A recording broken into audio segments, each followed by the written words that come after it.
Welcome everyone to this new video, and today we're going to talk about one of my favorite practices, that is the practice of the sword. And it is a practice that is very beautiful and also a practice that allows you to access some very unique and also powerful qualities inside of yourself.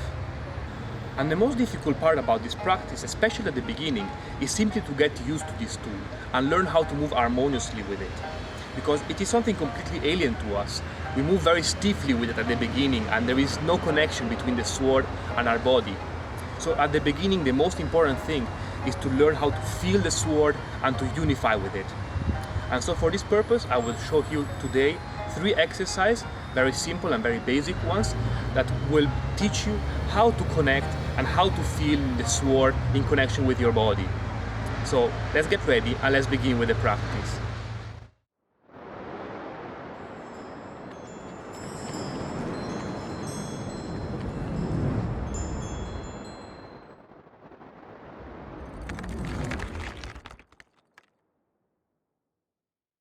So first of all, today I'm using this wooden sword. I really like wooden swords in general. They're very comfortable, they have a really nice feeling to them, and also they're very cheap to buy online. The only thing is that they tend to be really short, like this one. Especially for my height, it would be good if it was longer, so depending on how tall you are. Also, it depends the length of your sword, but I always practice with this one and there's absolutely no problem with it. Also, if you don't have a sword, you can simply use a stick, a wooden stick. For example, it would be even better if you had like a piece of wood that is flat, so you could have a cutting side and a flat side, and in this way simulate even better the characteristics of the sword. So our first exercise is going to be a flat swing, and for this we go in a horse stance. I would bring the sword parallel to the ground, and from here we begin to move it sideways.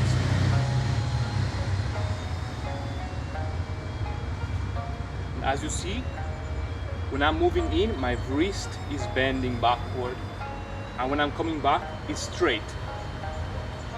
Here, my arm is aligned with the sword, and when I come back, it's bent. At the same time, I'm shifting my weight from the left to the right leg. In here, you can already start to see how in the sword practice we unify the body and the sword. Not only the weight is shifting, but also the hips are rotating. In and out. The sword wants to remain really flat. You can imagine like if you are holding a rock on top of your sword and you don't want it to fall down.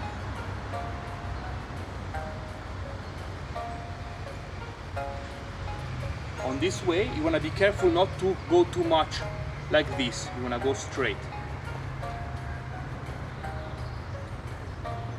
So in the way in, we are cutting with what we call the outer blade, this part of the sword. And on the way out, we are cutting with the inner blade, this part of the sword.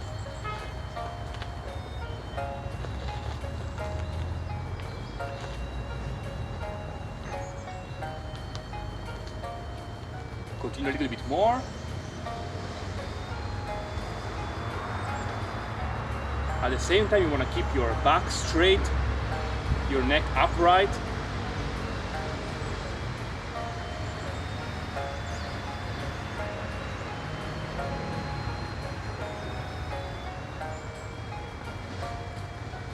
And one more time.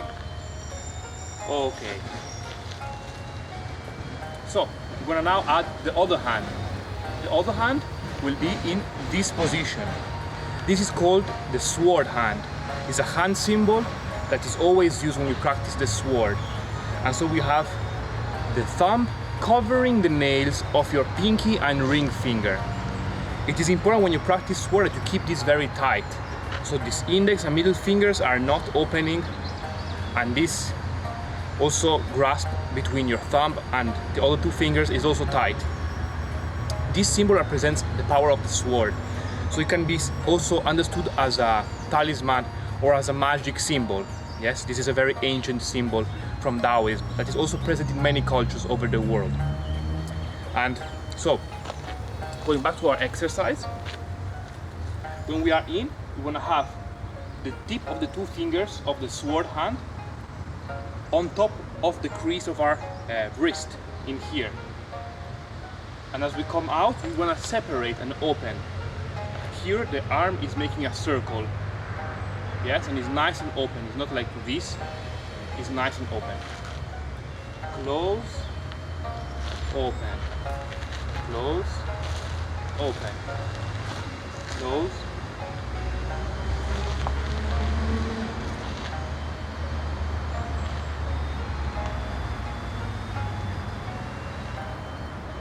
Remember to keep your back straight, controlling the sword, and moving in a soft and fluid way. In general, the sword practice is very elegant. Somehow similar to ballet, I like to compare it. Because it has this very noble kind of movements.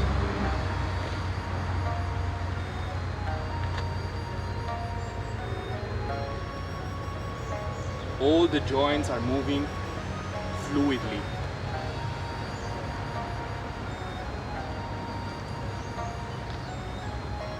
Open and come back close.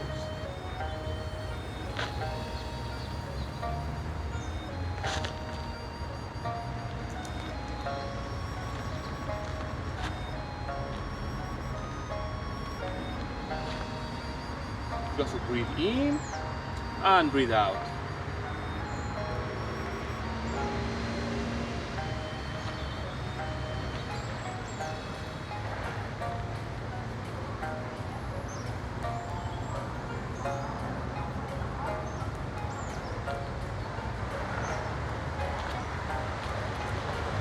Let's continue a little bit longer. Normally when you practice these exercises by yourself, it's good to give it really a long time for each of these exercises, because it takes a while for the body to really become comfortable and move smoothly in the position.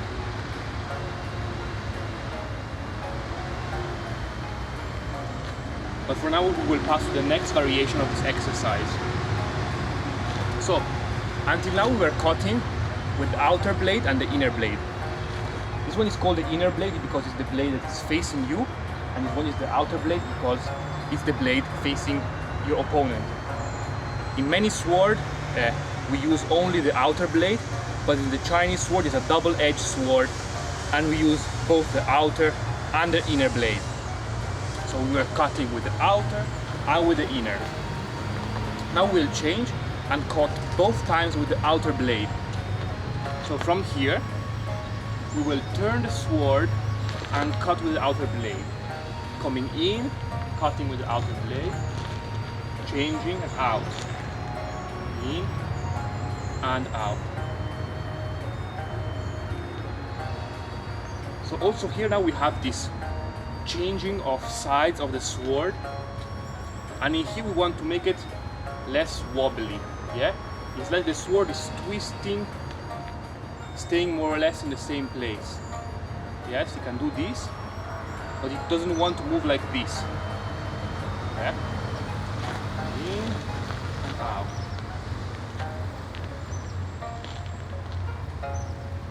So the outer blade is usually the stronger blade to cut with. Cutting in and cutting out.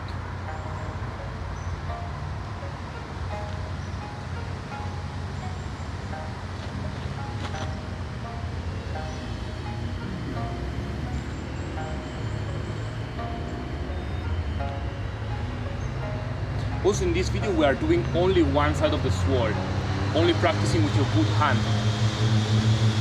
Actually it would be good when you practice by yourself to practice both sides. You can see that it's very much challenging to have the same degree of precision and control on your worst hand. So keeping the shoulders low, maintaining all the time your best posture.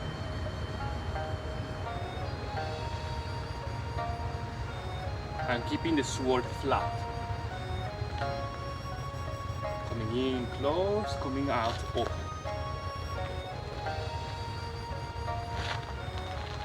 And again, you can synchronize your breath. Breathing in and breathing out. Breathing in and breathing out.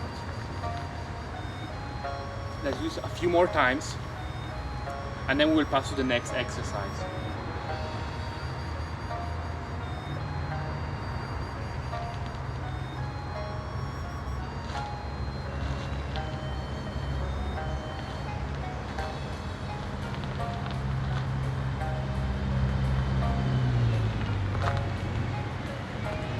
And one more. And okay.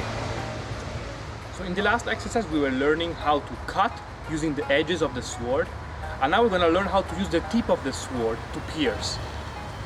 So this is a very difficult movement, and especially it's difficult to gain control of the tip of the sword.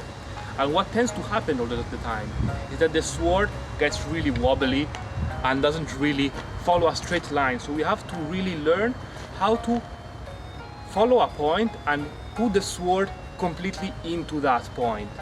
Yes? So to practice this, you're gonna take this position with one foot forward and holding the sword at the level of your hip. And first we're gonna let the sword fall down nearly to the point where it's parallel to the ground. And from here, pierce it in. And from here, you want to make it do less movement on the sides, keep it as straight as possible, and control the tip. You can imagine a point and to be entering inside that point. And when you come back here.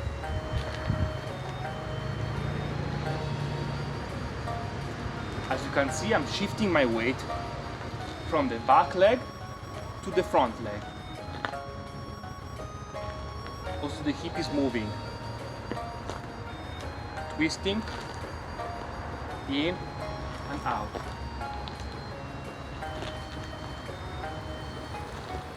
So be careful not to be doing like this, yeah? This is again a cutting motion. We want to have a piercing motion. So really emphasize this part of entering in.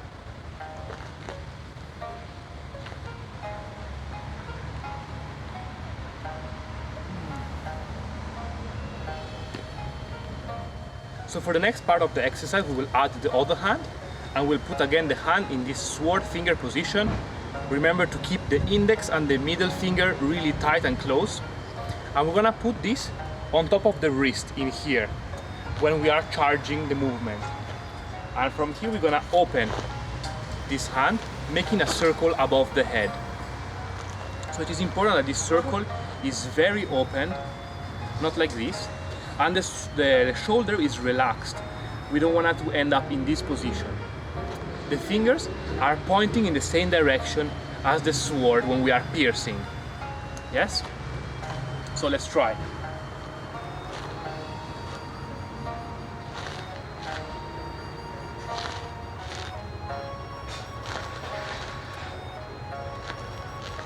Also here you want to avoid to do too much of this. Yes? You want to be pretty much straight.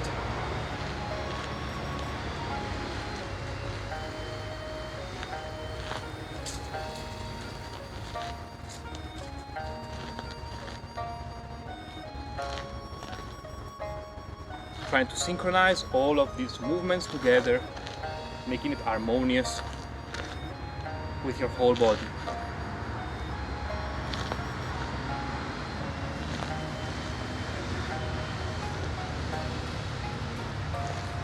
Also the front arm, what tends to happen is this, that this shoulder comes up and you overturn the body in this way. So in here, even if you go straight, you don't want to turn too much and you don't want to bring up this shoulder too much. Yeah? Like this. Keeping the shoulder down and the back straight.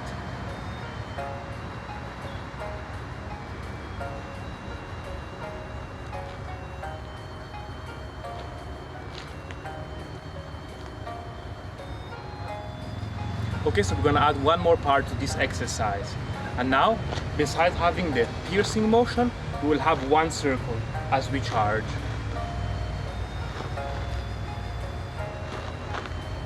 Yes? So let's practice just this circle. From here, we want to make the sword go down by turning the wrist upward, and here we can relax the fingers, especially the last few fingers, so the pinky, the ring finger and the middle finger. And in.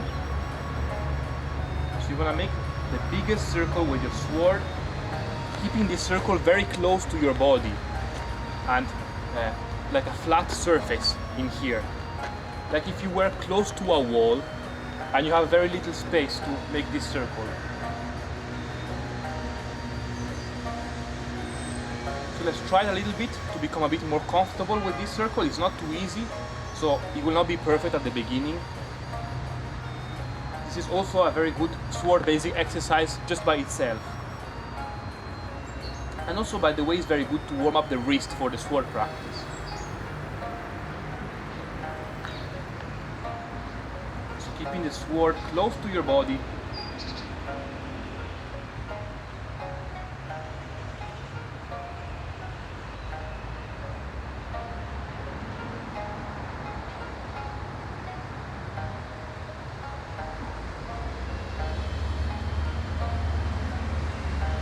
And a little bit more.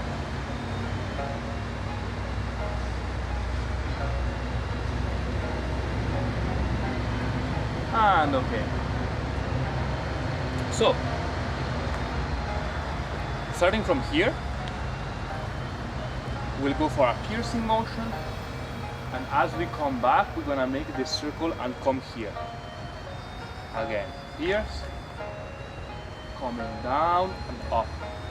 And sword here next to the hip. Pierce, back, down. Don't worry if it takes a little bit, it is not very easy actually movement.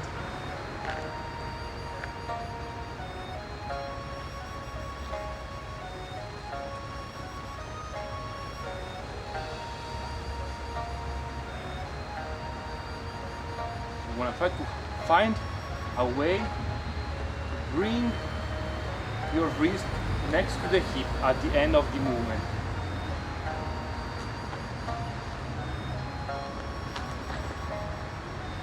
Also, you can do it more slowly if it helps you. And slow by slow you want to put all the details together, keeping the other arm nice and open with the fingers in the proper position. Shoulders both relaxed.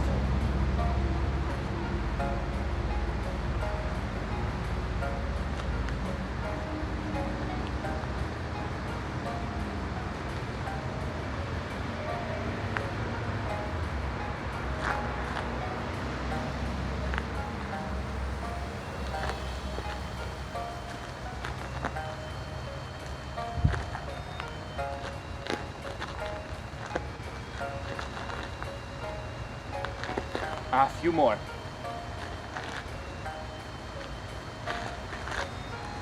Remember the movement of the feet.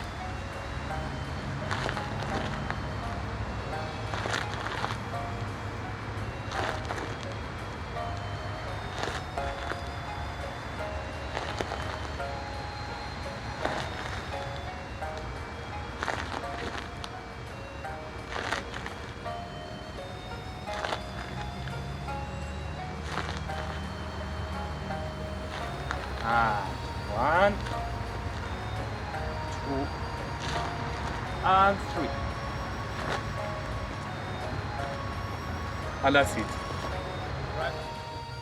Okay, so we have arrived to the last movement of today. It's gonna be the most difficult movement, so get ready. And it's gonna be a full circle with our sword. So we're gonna start with a sword like this, and this is how the full movement would look like.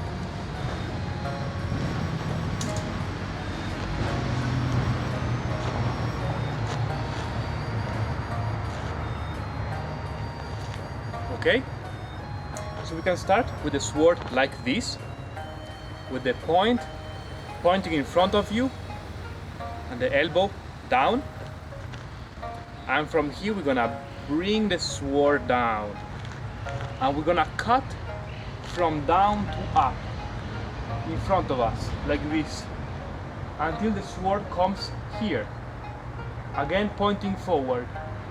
Yes? So again, from here, bringing the sword down and up. One more time. From here, we bring the sword down and up. From here, we're gonna go all the way back and stretch behind, reaching this point with the sword, and then again come down and cut, coming back here. So we're passing from here to here, cutting down to here, to here. Yes, this is the full circle of the movement. Let's try to do it a little bit more slowly until we get it. So from here, sword pointing out, one, coming down, continues to come down and cut, and we are here. It goes all the way back and we are stretching our body down and cut until we are here again. Down we go and we cut, coming up, we stretch behind and cut. So it's always cutting from down to up in front of us. Down to up, circle. Down to up, circle. So again, we can imagine like if we are between two walls. At the beginning it's normal that you get it at a certain point and then you get distracted and you don't have it anymore. So I've seen that happen a lot. So don't worry if it happens to you.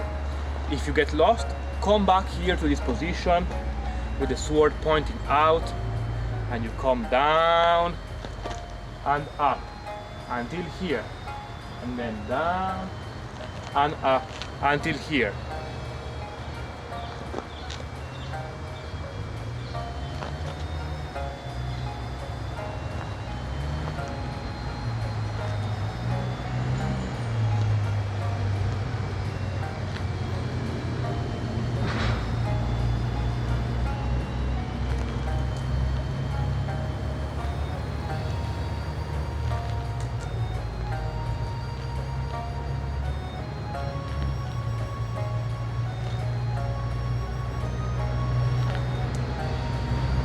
Try to keep the whole body relaxed and turn the whole torso as you go back and forward.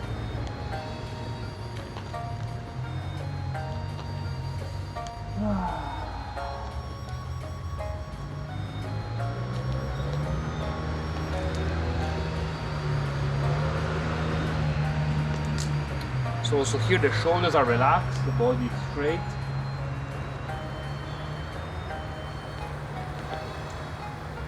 So a tricky part, I think, is here when the sword is coming down from below, because we have the arms in this weird position. Yeah? But still it's important to try to keep the sword on one line. Otherwise you will not be cutting anything. On one line. So this line can be a little bit oblique and coming back to here. Also you want to avoid to make it too big like this, yeah? And to keep always the sword in line with this. This is also another mistake, yeah? To keep the sword like this.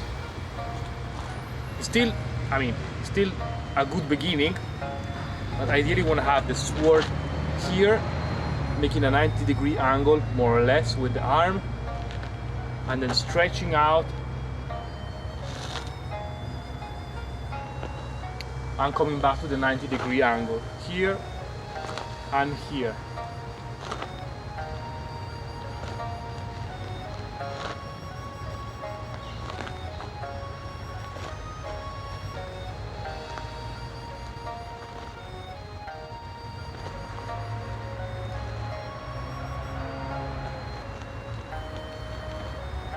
few more times.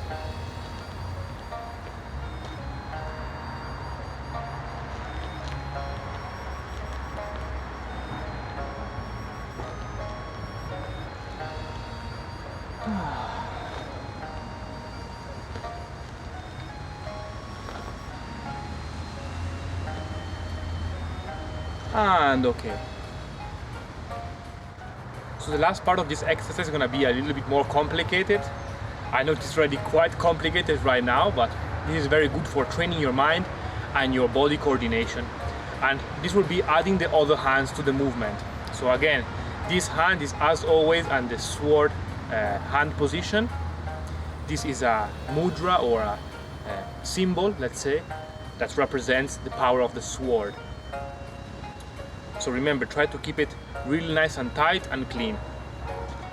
So we're gonna start with the other hand here, again in the same point of the wrist, here where you can feel your pulse. And from here we're gonna keep the sword together, the hand together with the wrist until here, where it's gonna start to draw a circle on your body and reach here. I'm gonna turn around so you can see it better maybe. So from here it stays together, and here it starts to draw this line. Yes? Until at this point you're gonna have the two arms facing opposite direction. From here the sword will come down and the arm will wait for the sword to get back together at the starting point. So one, together, start the big circle. Opposite, get together, separate. Big circle, opposite. Touch. Open. Together. So this circle is like this, yeah?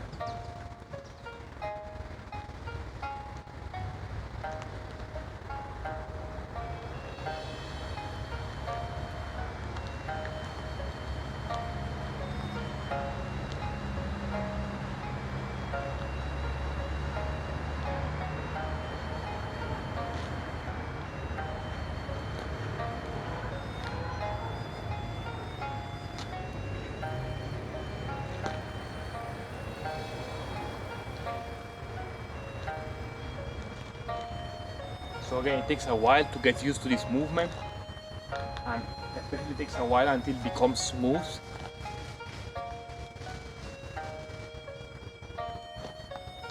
So give yourself the time to practice this exercise.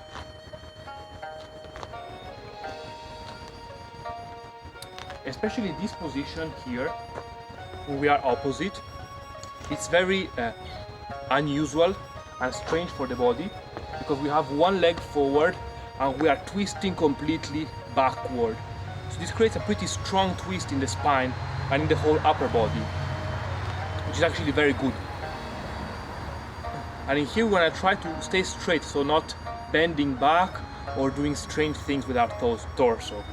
So we are simply moving, the torso is simply moving along its central pole in this way.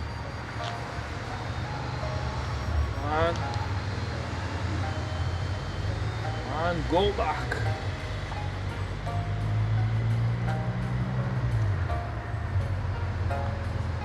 So again, these are not really exercises to fight with the sword, of course.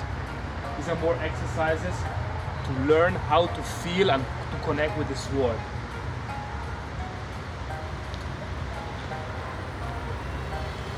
Also, there are exercises designed to be good for the body, to open the body, to relax the body.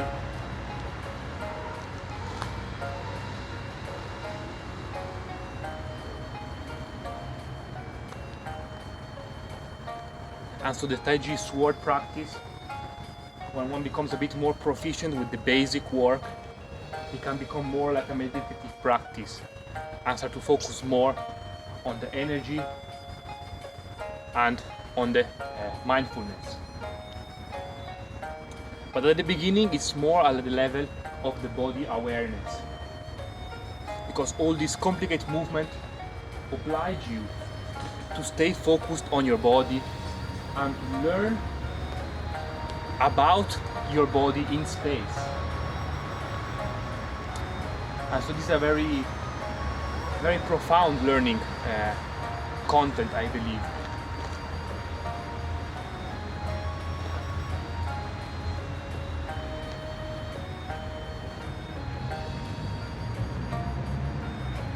So let's do a few more times.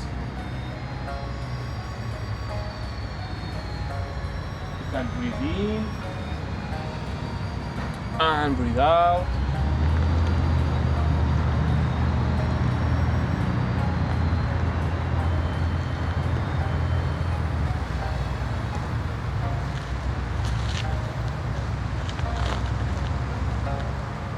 And 3 more. 1, 2, 3.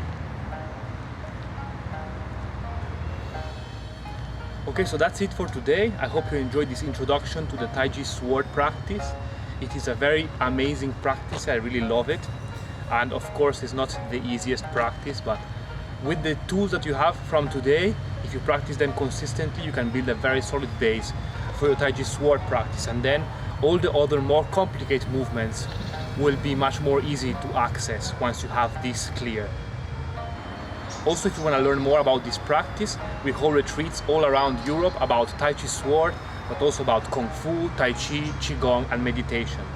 If you want to learn more about that, you can visit our website at spiritartsacademy.com. So, thank you again very much for being with me today, and have a great day. Goodbye.